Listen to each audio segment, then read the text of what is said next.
La Exposición Internacional de Artes Plásticas es el evento cultural más importante del calendario anual de Valdepeñas y la referencia a una de las citas clave de las fiestas del vino y la vendimia, que este año pasan por ser atípicas, es la denominación que comúnmente hemos adoptado. Desde su primera convocatoria como exposición local de artes plásticas en 1940, no se ha interrumpido ni una sola vez, insistimos, ninguna en sus 81 años de andadura, ni siquiera en esta ocasión, cuando las circunstancias pues, hacen aconsejar que no haya trasiego de material pictórico físico dentro de nuestro país, dado que este es un certamen que recibe obra de todo el país, como decimos. ¿Cuál es la alternativa que se ha buscado? Pues una exposición antológica con todas las obras premiadas de artistas que están vivos, desde Antonio López García hasta nuestras fechas. Vamos a hablar en Conecta con Valdepeñas con la persona que mejor conoce el certamen, porque no en vano lleva participando en él como organizador, pues, y siendo su secretario de jurado desde mediados de la década de los 60, casi, bueno, más de 30 años largos. Javier Pérez Avilés es el jefe de los servicios culturales del Ayuntamiento de Valdepeñas. Javier, ¿qué tal? Buenas tardes. Hola, buenas y gracias tardes, por acogernos en esta Casa de Cultura del Centro de la Confianza. Gracias a vosotros por interesaros por la cultura en general y por la Exposición Internacional de Artes Plásticas en particular, que es lo que nos convoca aquí. Danos, por favor, los detalles de cómo se está organizando y cuáles van a ser los atractivos principales del certamen, que no va a ser certamen, sino muestra recopilatoria y retrospectiva en esta 81 edición. Vamos a ver, cuando este año, a finales de marzo, principios de abril, estuvimos hablando la concejala, el alcalde y yo sobre la convocatoria de este año, vimos que las circunstancias no nos lo permitían y se decidió no hacer la convocatoria para que participaran todos los artistas. Pero ya conforme pasó el tiempo, a mediados de abril, primeros de mayo, que la situación fue mejorando algo un poco bastante bien, nos planteamos hacer algo, porque, como bien has dicho tú en la entrada, ininterrumpidamente se lleva celebrando desde el año 1940. Entonces, nos pusimos a pensar desde la concejalía qué podíamos hacer para que no se cortara esa trayectoria que es única en España y prácticamente en Europa, ¿no? Y se nos ocurrió la idea de organizar una exposición con los artistas ganadores vivos que hay ahora mismo en toda la trayectoria de todo el recorrido de la exposición. En total son 45 artistas. Yo aquí me gustaría dejar claro una historia, y es que ninguno de todos los ganadores ha puesto ningún inconveniente. Al contrario, han sido todo facilidades para poder participar, ¿no? Eso lo quiero decir públicamente, porque eso nos enorgullece a todos los que estamos dentro de la organización de la exposición, ¿no? Llamar a un artista que ahora mismo tiene un reconocido prestigio, como Antonio López, por ejemplo, y que nos mande una pintura y una escultura, eso dice algo en el nombre de Valdepeñas, ¿no? Y en el nombre de la exposición. Entonces, vamos a tener la oportunidad de ver ahora mismo la mejor exposición de arte contemporáneo que se puede ver en España. Y eso lo vamos a tener aquí en Valdepeñas, ¿no? Desde Antonio López, como bien has dicho tú, hasta Carolina Ferrer, que, por ejemplo, ha hecho un cuadro exprofeso para esta exposición. Es decir, Javier, no se trata de reunir las obras que en su día fueron premiadas, no, sino de que los autores vivos, ganadores de la exposición, aporten obra actual o obra inédita o obra no vista en Valdepeñas. Eso fue otra cosa de las que estuvimos hablando, y lo que queremos es que la gente que nos visite durante el mes de septiembre vea las obras ganadoras en el Museo Municipal y visite nuestro Museo Municipal, y a la vez pueda ver la exposición. No tendría sentido ninguno poner obras que están en el museo y trasladarlas al Centro Cultural de la Confianza. Todos son obras que no se han visto en la exposición de Valdepeñas, y en algunos casos, como te he dicho, obras que se han hecho ex profeso para esta exposición.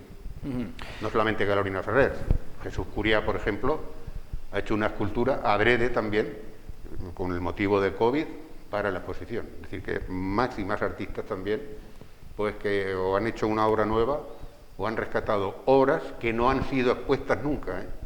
Por ejemplo, Antonio López, la obra que nos va a traer, nos trae dos obras, una escultura que hay que agradecer también a la Fundación Ávila, que nos haya cedido para la exposición, y una de las pocas pinturas que tiene de serie erótica, que solamente se han puesto en España en 2 ocasiones, y aquí viene de Nueva York.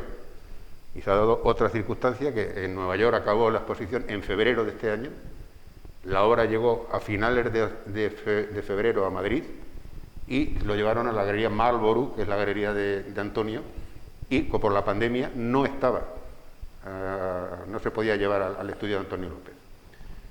Ahora, cuando hemos ido a por la obra, Antonio se creía que la tenía él, pero estaba en los almacenes de la Marlborough, que le habían llevado directamente desde el aeropuerto en Madrid, y estaba de vacaciones. La Marlborough estaba cerrada.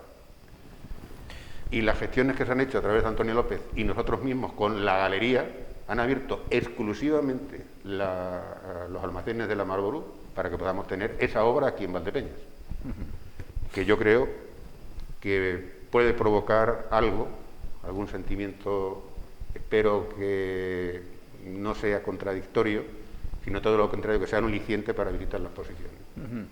La figura del artista invitado, no sé, igual me equivoco si digo que este año queda extinguido porque todos van a ser artistas invitados. Indudablemente, exactamente. ¿Y de esa exposición va a quedar alguna parte, alguna de las obras se va a quedar dentro de la colección de arte contemporáneo de Valdepeñas o todas volverán a sus autores? En principio, vamos a ver, hay una obra que es la de María Antonia Sánchez Escalona, que fue ganadora de la exposición en el año 1973, es un artista que es de Cantabria y que ha donado su obra al Ayuntamiento de Valdepeñas, lo cual, lo mismo que antes agradecía a la Fundación Ávila, también quiero agradecer a María Antonia Sánchez Escalona que nos done una obra suya que tiene una valoración alta para que forme parte de nuestra colección. El resto de las obras no, el resto de las obras nos las han dejado y cuando acabe la exposición las devolveremos todas a sus artistas. Una de las virtudes y de las cualidades que han distinguido a la exposición de artes plásticas de Valdepeñas ha sido de servir de indicador de la tendencia de las artes plásticas en ese momento, en cada año, lo cual nos aporta una evolución de casi un siglo de arte en nuestro país, de arte pictórico y escultórico. ¿Esa cualidad se va a poder apreciar en esta ocasión o se desvanece porque estamos hablando de autores de distintas épocas? No, se va a poder ver exactamente igual. Es decir, ten en cuenta que el primer artista, el más longevo que tenemos de los vivos, es Antonio López. De Antonio López hacia acá ha habido una evolución en el mundo del arte. Esa evolución en el mundo del arte se ha plasmado a lo largo de los años en la exposición. Y esa evolución se plasma también en lo que es la trayectoria artística de cada artista. Es decir, el que es realista como Antonio López ha evolucionado dentro de su trayectoria. De hecho, la obra que vamos a ver, vuelvo a repetir, es de su serie erótica, que es muy poco conocida, pero también está ahí. Y el resto de artistas exactamente igual. Y vamos a ver la evolución del arte contemporáneo y cuando lo visiten, cuando sea un artista del año 70, va a ser distinto a Carolina Ferrer, que ganó el año pasado. Guillermo Solana, en su texto del catálogo de este año, dice que quien visite la exposición va a poder ver la historia del arte contemporáneo español en los últimos 60 años. Y eso es una realidad. Vamos a tener a los máximos representantes ahora mismo de nuestro arte, del arte de nuestro país, en Valdepeñas. Y eso es una oportunidad única, y yo desde aquí invito a todos los valdepeñeros a que no lo pierdan, porque no se va a volver a repetir. Es quizás una experiencia que hubiera merecido la pena también hacer sin pandemia. Sí, pero si lo hubiéramos convocado en la exposición sería distinto, ¿no? Porque entonces estarían los artistas participantes que vienen a ganar el premio, ¿no? Hemos de tener en cuenta que la exposición, si algo ha tenido a lo largo de su trayectoria, es que ha sido un trampolín para lanzar a muchos artistas. Y eso va a seguir siendo igual, sobre todo apoyando a los artistas jóvenes. Te quiero hacer una salvedad: de esos 45 artistas, 4 va a ser la obra que estaba en el museo. Y te explico. Christophe Prat es un artista francés que ya no reside en España y entonces no podíamos tener obra suya. François Menard es una artista australiana que ganó también y ya no está en España, está en Australia, tampoco podíamos tener. Se le dio el premio en la Casa de Cultura Antigua. Exactamente. Y el Christophe Prat es en el museo, porque la exposición ha pasado por distintas sedes a lo largo de su historia, ¿no? Y ha vuelto a uno de sus orígenes, que es la Confianza. Primero fue la Concordia y luego fue este casino, el Casino de la Confianza, que ahora es un centro cultural, ¿no? Pero yo pienso que la exposición tiene que seguir con ese espíritu de lanzar a los artistas. No, perdona, te estaba hablando de... Sí, faltaban dos de mencionar, que va a haber obra que ya está en la Pinacoteca. Me faltaba Aitor Lajarín. Aitor Lajarín es un artista vasco que gracias a nuestra exposición se dio a conocer en el panorama nacional y fichó por una galería americana. Se trasladó a vivir a Los Ángeles y ahora mismo es el artista puntero en el mundo de Hollywood y de todos los artistas de allí, y está ganando muchísimo dinero y reside en Los Ángeles, tampoco podemos tener. Y Julián Calatrava, que iba a participar, pero ha tenido una desgracia personal en su familia y no ha podido mandarlo. Quitando esas 4 obras, el resto son todas obras que te han mandado exclusivamente para la exposición. ¿Vamos a ver escultura dentro de la exposición? Sí, va a haber 9 esculturas.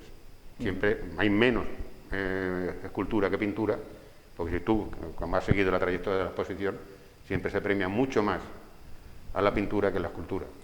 Entonces ahora va a haber 9 esculturas.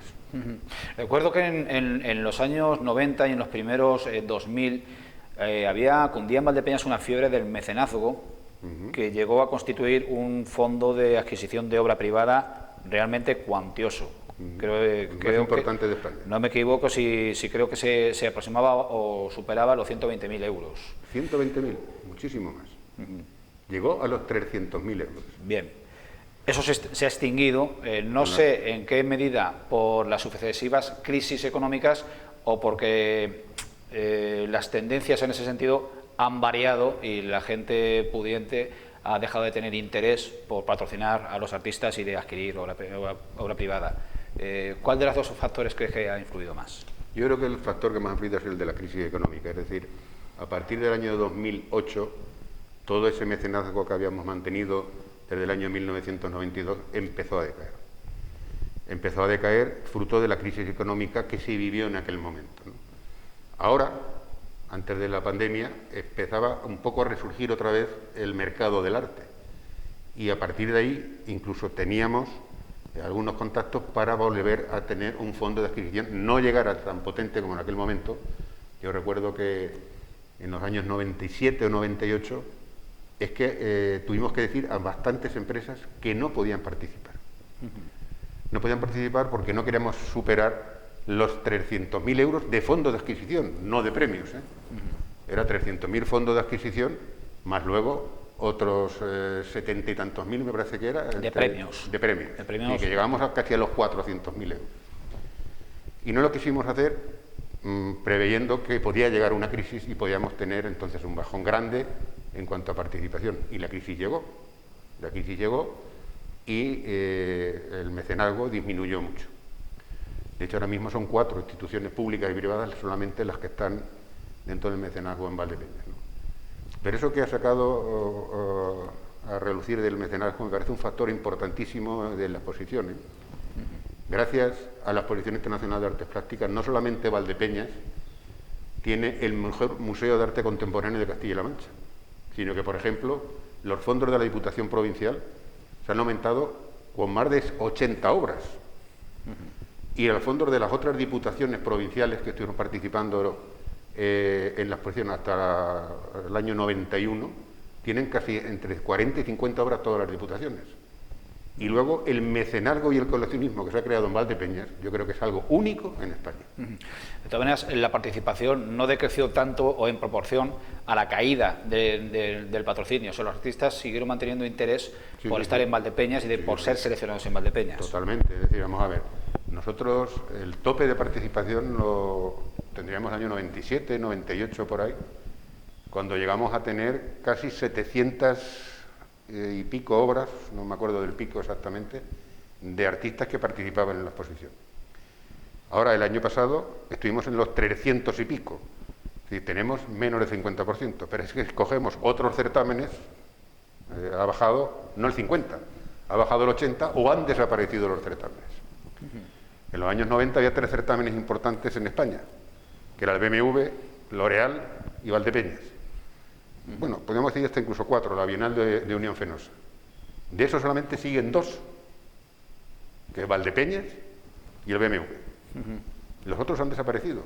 Y lo mismo que han desaparecido esos que son de iniciativa privada, Han desaparecido muchísimos que eran de iniciativa pública, a nivel de Castilla-La Mancha y a nivel nacional. Y eso da más importancia todavía a que Valdepeñas haya sabido mantener y podido mantener 80 años nuestra exposición. Y la ha hecho por dos razones principales. La primera, porque los valdepeñeros la han hecho suya y porque nos hemos sabido adaptar a los cambios que en el mundo del mercado del arte ha habido a lo largo de la historia. Supimos adaptarnos con el fondo de adquisición, supimos en los años 70-80 cambiar la dinámica un poco maliciosa en que se había metido en la exposición y adecuar los jurados a la categoría que debía tener el certamen, y hemos sabido adaptarnos a las necesidades que nos ha dado la exposición en cuanto a ubicación. Es decir, todos esos factores juntos han dado lugar a que Valdepeñas sea un referente ahora mismo dentro del mundo del arte. Los jurados. Por Valdepeñas han pasado los directores del Museo del Prado y del Reina Sofía, los principales prescriptores de opinión en la crítica del arte y los principales pinceles. Antonio López varias veces, entre ellos. ¿Qué nos puedes comentar de tu experiencia con los jurados? ¿Ha habido alguna edición donde la cosa se pusiese un poco, digamos, como decimos en Valdepeñas, un poco tierna a la hora de dilucidar? Yo recuerdo esa situación que tú dices, un poco tierna. En un jurado, pues sería en el año 88, 89, entre dos pintores que había en aquel jurado. Uno es muy conocido y está vivo, y otro no, ya fallecido, ¿no? En el que la discusión llegó a tal nivel que llegó a temas personales. Y Esteban, por un lado, Esteban López Vega, y yo por otro, tuvimos que contener uno a uno y el otro al otro, porque la cosa se ponía, como tú dices, muy tierna. Muy fea, sí. Muy tierna, ¿no? Pero la elección de los jurados quizás sea la parte más complicada de organizar un certamen. Porque nosotros tratamos siempre de que haya ecuanimidad y de que estén representados todos los factores que pueden influir en la elección de una obra de arte. Por eso siempre tenemos un pintor, siempre tenemos un escultor, siempre tenemos un crítico y el director de una institución museística de reconocido renombre, no solamente a nivel nacional e internacional. Tú acabas de citar el Prado, el Thyssen, el Reina Sofía, pero te puedo decir la Academia de España en Roma y un largo etcétera, ¿no? Y eso es muy complicado, eso es muy complicado. Pero tratamos de que sea lo más ecuánime posible. Yo cuando llegué a los servicios culturales había jurados de hasta 18 personas, porque todos los patrocinadores tenían un representante en el jurado. A eso había que unir los políticos y la gente de Valdepeñas que estaba en el jurado. Eso podía ser muy localista y lo que no primaba un criterio técnico de calidad. ¿Por qué funcionó el fondo de adquisición? Funcionó porque había un jurado de prestigio que avalaba la calidad de todas las obras que se seleccionaban, y los mecenas sabían que compraban una obra de calidad. Si no hubiéramos tenido un jurado de ese tipo, el fondo de adquisición no hubiera funcionado. Recordemos que la primera medalla de la exposición llegó a cotizarse a 30.000 euros, con lo cual la deliberación y la decisión, el fallo final, la pregunta es clara. La identidad del jurado se conocía después de conocerse el fallo, sí, porque si no hubiera... No lo conocía nadie. La identidad del jurado solamente la conocemos antes de que se reúna el jurado, claro, porque tenemos que ponernos en contacto con ellos, el alcalde y el concejal de turno y yo. Y obviamente, a la recíproca, los jurados nunca conocen quién firma cada cuadro. No, claro. Es decir, cuando la reunión del jurado, antes, yo me acuerdo hace mucho más tiempo, cuando lo hacíamos en la antigua Casa de Cultura y ya nos empezó a desbordar, como llegaba tantísimo, nosotros distribuíamos todos los cuadros a lo largo de la pared, de las 3 plantas de la Casa de Cultura, para que te hagas una idea. Es decir, las 3 plantas de la antigua Casa de Cultura, 3 no, 4, perdona, porque está el semisótano, primera, la otra y dos más. Y ellos no veían nada más que la obra, no veían ni el reverso ni sabían quién había firmado. Cuando nos cambiamos a Ferival, porque ya no se podía hacer en la antigua Casa de Cultura, ahora el jurado se pone en una mesa y se pasan los cuadros. Si lo quieren ver, se le acerca a la mesa del jurado. Pero ellos nunca, ningún miembro del jurado sabe de quién es el autor del cuadro. Hay un dato que a mí siempre me ha llamado Lo la cual no atención. quiere decir, vamos a ver, que muchos miembros del jurado son críticos, son directores de museos y conocen la obra de muchos artistas. Identifican. Identifican la obra. Sin saber quién es, cuando sale, pues te dicen, ese es un Carolina Ferrer. Ponete un ejemplo, que fue la ganadora del año pasado. Pero no porque lo sepan, sino porque identifican su estilo, ¿no? Ahí, como te decía, una situación curiosa que a mí se me ha producido bastantes veces cuando en esa cita anual del mes de julio-agosto, cuando vamos a conocer el fallo de jurado, al pabellón ferial, y vemos la obra seleccionada por un lado y la desechada o la no admitida por otro. Y es que esa obra que no ha pasado el corte, no ha pasado el criterio, no ha pasado la criba, casi merecería una segunda exposición. Eso se ha planteado, y sobre todo por gente de aquí local de Valdepeñas y demás. Pero a mí me parece contradictorio, es decir, si nosotros buscamos un jurado, y que sea un jurado técnico, que sea de calidad, y que nos asegure que la selección está bien hecha, no podemos luego después Digo que lo merecería, subestimar su labor y menospreciarla y poner lo que han desechado. Porque ahí luego están los egos personales de mucha gente. Y en el mundo del arte, los egos, lo mismo que en el mundo del teatro, que tú lo conoces mejor, son los que son. Y uno puede decir, ¿y esto es lo que se ha premiado? Pero si mi cuadro es mejor. Eso iría en perjuicio de la exposición. Pero eso era una impresión. Pero bueno, y esto quedó fuera, esto quedó fuera, esto quedó fuera. De hecho, te puedo contar que había un artista de Valdepeñas, que yo me lo pasaba muy bien con ella, y que todos los años venía a mi despacho para decirme, Javier, ¿pero qué habéis hecho? Si mi cuadro que yo mandé era muchísimo mejor, mucho mejor que el que habéis puesto. Y eso que habéis puesto no hay quien lo entienda, son 4 manchas de color. Eso no lo podemos hacer, Julián. No lo podemos hacer porque lo que haríamos sería desacreditar el jurado y desacreditar la exposición misma. Bien. Una segunda exposición y una segunda entrevista, que yo casi tendríamos temática para poder desarrollar, cuando quieras, pero se nos escapan los minutos. Entonces, bueno, felicitar en nombre de Televaldepeñas esta iniciativa de la exposición de este año, evitar ese paréntesis y dar continuidad a esos más de 80 años ya de arte en la ciudad de Valdepeñas. Ese era el objetivo, ¿no? El objetivo principal, al que tú has dicho ahora mismo, es que no se interrumpiera la exposición internacional. Y desde aquí vuelvo a reiterar mi agradecimiento a todos los ganadores, a todos, por todas las facilidades que nos han dado, a todos, a los 45 que van a participar. La inauguración, día 30. A las 12 de la mañana. Y invito a todos los valdepeñeros a que no se pierdan esta oportunidad, que yo creo que va a ser única. No va a ser muy difícil, muy complicado, reunir todos los artistas que están ahora mismo en la sala que se está montando ahí abajo, reunirlos otra vez para que lo podamos disfrutar en Valdepeñas. Nos podemos hacer de un ejemplar también del catálogo, entiendo. Cuando esté editado, sí. Evidentemente, sí. Pero que habrá catálogo. Sí, claro. Bien. Ya te he dicho que, por ejemplo, el prólogo del catálogo lo va a hacer Guillermo Solana, o lo ha hecho Guillermo Solana, a que también quiero agradecer todas las facilidades que nos ha dado, en el cual pues hace una valoración de lo que es esta exposición, ¿no? Y nos viene a decir que es, lo que te he dicho antes, un pequeño trozo de la historia del arte contemporáneo en los últimos 60 años, lo que vamos a tener en Valdepeñas. Y repite él, un lujo para todos. Bien, pues muchas gracias, Javier. Gracias a vosotros.